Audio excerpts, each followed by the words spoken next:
Hello guys, welcome to Noki Vlog. So guys, this is a new video.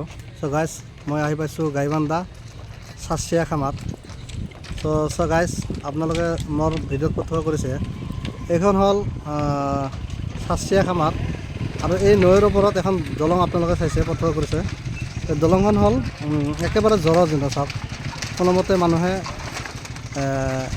অসুবিধাৰ বাটটো মানে গুচাইছে মানে অহা যোৱাৰ কাৰণে তাত একেবাৰে জৰাজীৰ্ণ দলং এখন আপোনালোকে পত্ৰ কৰিছে মিস্ত্ৰীতে হিচাপ কাঠৰ দলং জৰাজীৰ্ণ হৈ আছে আৰু এই সমষ্টিখন হ'ল আমাৰ মাননীয় বিধায়ক আফতাবউদ্দিন মোল্লা ডাঙৰীয়া.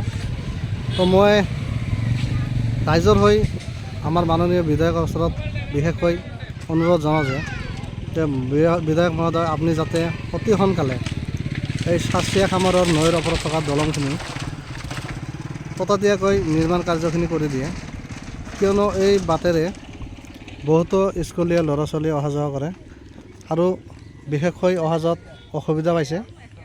চাওক এখন দলঙৰ কাৰণে ইপাৰৰ পৰা সিপাৰ যাবলৈ বৰ অসুবিধা, মানে বাঁহৰ দলং নিৰ্মাণ কৰিছে কিন্তু এই দলঙৰ কোনো ভৰসা নাই.